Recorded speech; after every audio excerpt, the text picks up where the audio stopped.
রোজ হাসরের ময়দানে আল্লাহর আরশের ছায়া যেই 7 দল পাবে, আল্লাহ পাকের কুদরতি আরশের ছায়া যেই 7 দল পাবে, এর মধ্যে অন্যতম এক দল হলো যারা নিজের যৌবনকালের সময়টা আল্লাহর নির্দেশিত পথে, দিনের পথে কাটায়া দেয়।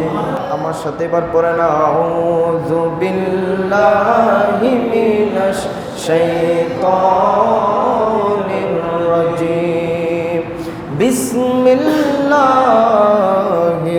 রহমানির।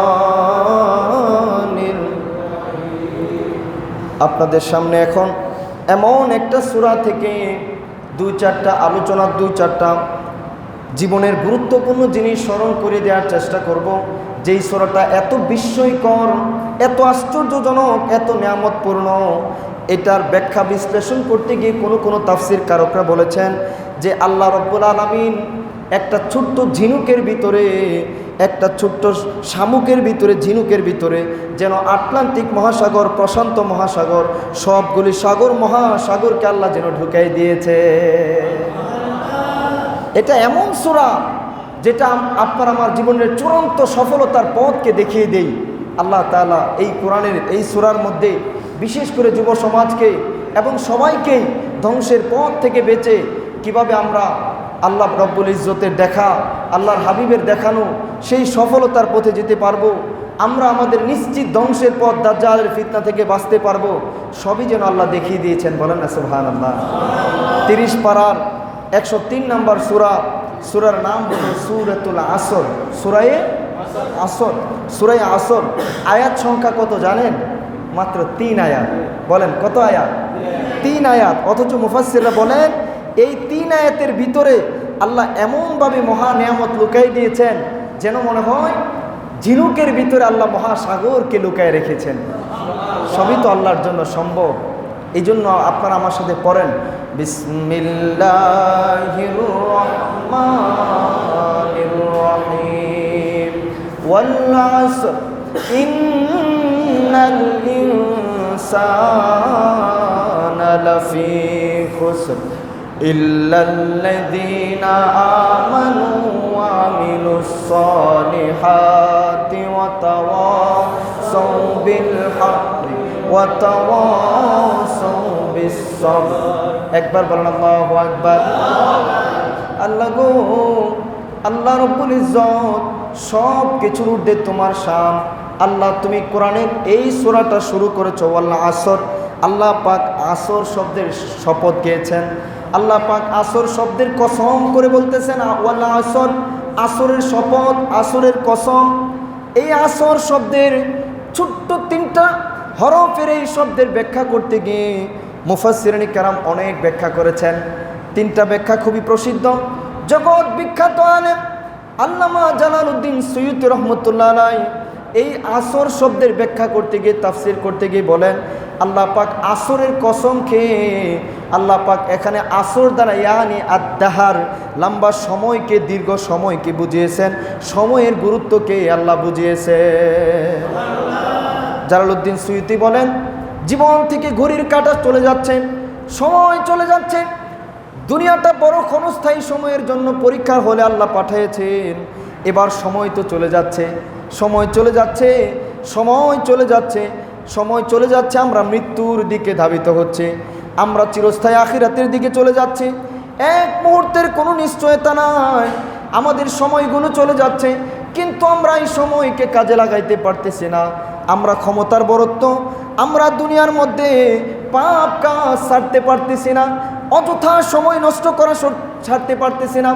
অথচ জালালউদ্দিন সুয়ুতী রহমতুল্লাহ আলাইহি সহ সমস্ত মুফাসসিরিন কেরাম বলেন, এরে দুনিয়ার মানুষ, দুনিয়ার ব্যবসায় লস খেয়েছো, অভাবে পড়েছো, তোমার কিছুটা ক্ষতি হয়েছে, তবে এটা মহা ক্ষতি নয়, এটা তোমার জীবনের মূল ক্ষতি নয়।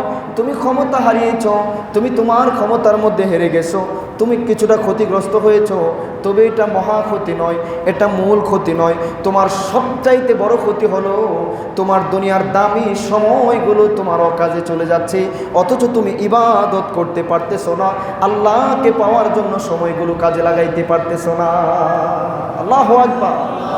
আরে কত সময় দুনিয়া নিয়ে আমরা ব্যয় করতেছি, খেলাধুলা, আড্ডায়, নিজের জন্য। এরপরে কত অকাজে কুকাজে আজে বাজে চিন্তায়, অশ্লীলতায়, নাটক, সিনেমায় আমাদের মুসলমান হওয়া সত্ত্বেও আমরা এই যৌবনকালের সময়টা, এই সময়গুলো যে নষ্ট করতেছে। আল্লাহ, হাদিসের মধ্যে আসছে একদল মানুষ জান্নাতে হওয়ার পরেও আফসোস করবে। বলে জান্নাতে আবার আফসোস কেন? হ্যাঁ, কিছু জান্নাতে যাওয়ার পরেও আফসোস করবে, আরে আমার এই দুনিয়ার সময়গুলো আমি যদি এত অকাজে, নাটক, চিন্তা, এই বাজে চিন্তা, সিনেমায়, আড্ডায় ব্যয় না করে আমি যদি একটু তাসবিতে ব্যয় করতাম, আমি যদি একটু আল্লাহর হাবিবের গুণগান গায়ে ব্যয় করতাম, আমি যদি সুবহানাল্লাহ, আলহামদুলিল্লাহ, লা ইলাহা ইল্লাল্লাহর জিকিরে ব্যয় করতাম, আমি যদি একটু দিনের কাজে ব্যয় করতাম, তাহলে আমি আল্লাহর আরও নিকটবর্তী হইতে পারতাম, আমি আল্লাহর হাবিবের আরও নিকটবর্তী হইতে পারতাম, আমি আরও নিয়ামত লাভ করতে পারতাম। বলেন না সুবহানাল্লাহ।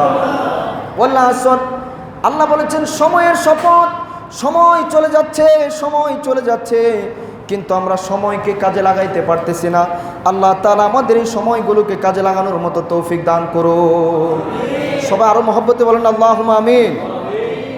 এরপরে আল্লাহ রাব্বুল আলামিন ইন্নাল ইনসানা লাফি খুসর, আল্লাহ তাআলা মানুষদেরকে বলতেছেন, ও মানুষ, ইন্নাল ইনসানা লাফি খুসর, সমগ্র মানব জাতিকে, আলিফ লাম দ্বারা, আলিফ লামে জিনসি, আলিফ লাম ইস্তিগরাকি যেটাই বলেন, সমগ্র মানব জাতিকে আল্লাহ ডেকেছেন।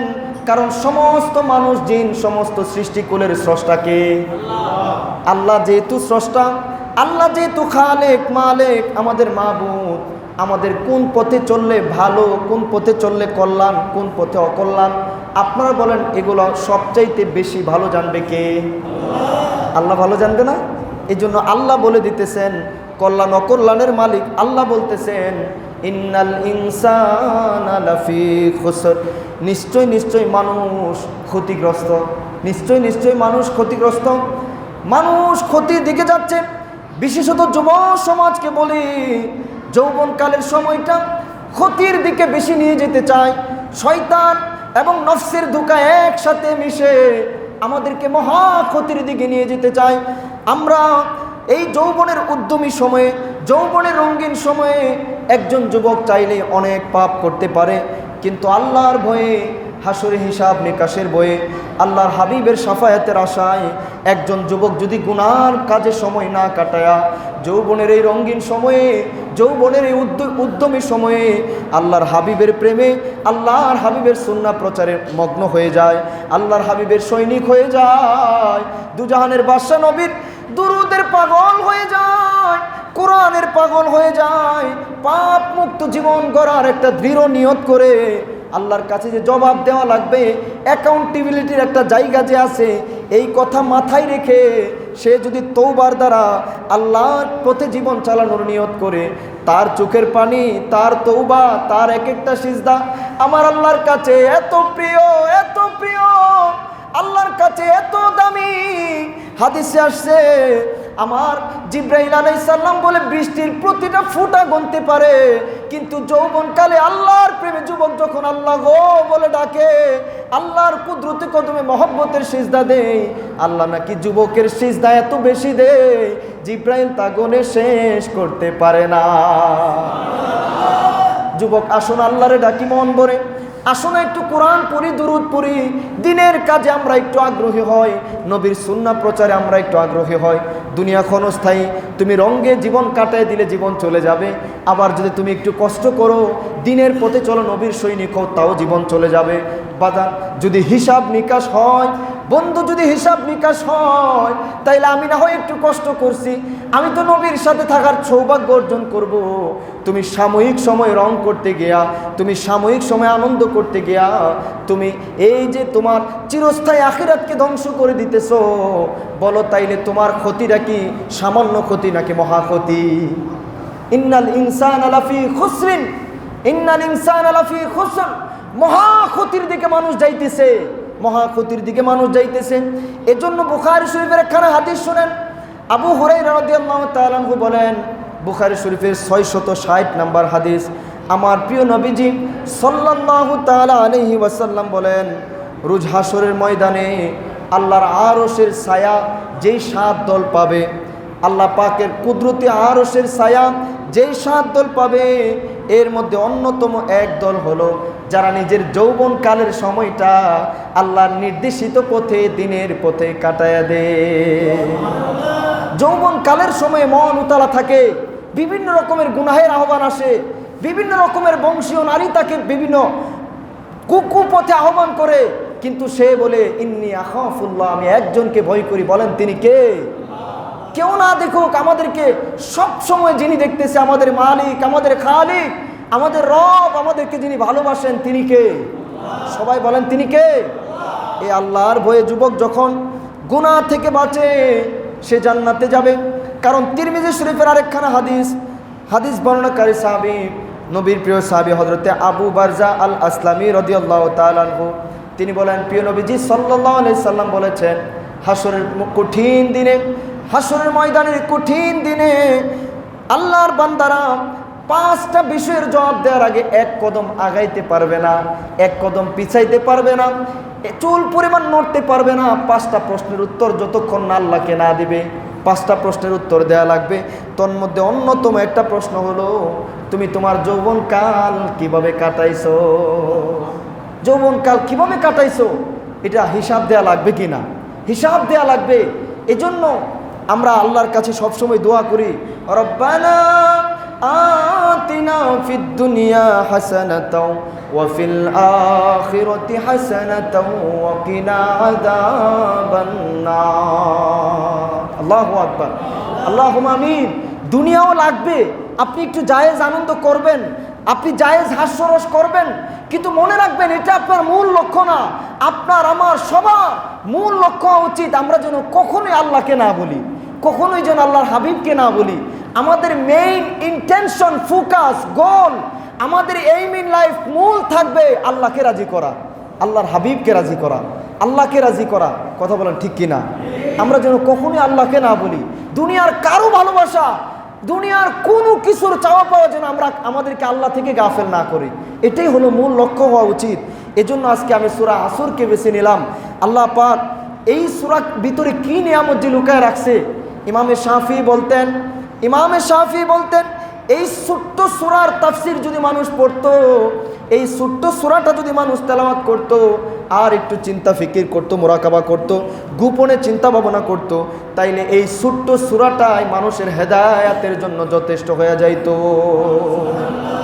এই সূরাটাই যথেষ্ট হয়ে যাইতো। ইমাম শাফি বলছে এই কথা। এবং উনি আরেকটা কথা বলতেন যে আল্লাহর নবীর দুইজন সাহাবী যদি কখনো একত্রিত হইতো,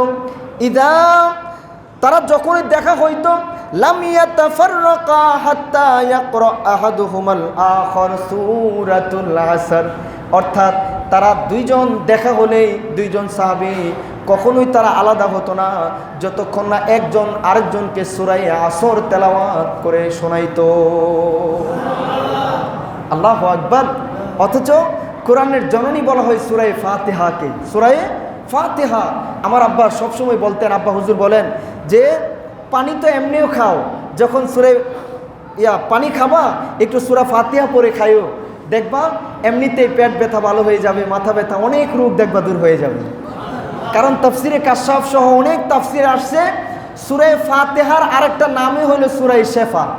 বলেন সূরা, আপনারা বিশ্বাসটা রাখেন, আল্লাহর কোরআন তো সত্য, আল্লাহর কালাম, বিশ্বাসটা রাইখা সূরা ফাতিহা পড়ে পানি খায়েন ইনশাআল্লাহ 3 শ্বাসে বিসমিল্লাহ বলে, ডান হাতে দেখে বসে ডান হাতে দেখে বিসমিল্লাহ বলে এবং সূরা ফাতিহা পড়ে 3 শ্বাসে পানি খেয়ে খাওয়ার পর আলহামদুলিল্লাহ বললেন, দেখবেন আল্লাহ তাআলা কুদরতিভাবে রহমত দান করবে, অনেক রোগ দূর হয়ে যাবে ইনশাআল্লাহ। তো যাই হোক, এটা এত মর্যাদাবান সূরা, দুইজন দেখা হলে এটা পড়তো না। কোরআনের কলব বলা হয় সূরা ইয়াসিনকে, ফজরের পরে সূরা ইয়াসিন পড়ার অনেক মর্যাদা, দুইজন দেখা হলে এটা পড়তো না। এরপরে জান্নাতে সূরা রহমান শোনানো হবে, সূরা ইখলাসের ভিতরে এত নিয়ামত, শয়তান থেকে বাঁচতে আয়াতুল কুরসি, এত দামি সূরা, এগুলা কোনোটা পড়তো না। সূরা আসর কেন দুইজন সাহাবী একজন আরেকজনের সাথে দেখা হলেই পড়তো? বোঝা যায় এই সূরার ভিতরে আল্লাহ রাব্বুল আলামিন ইহকালীন পরকালীন দুনিয়া আখিরাতের সব কল্যাণ অকল্যাণের পথ নির্দেশিকা আল্লাহ ঢুকিয়ে দিয়েছেন। বলেন না সুবহানাল্লাহ।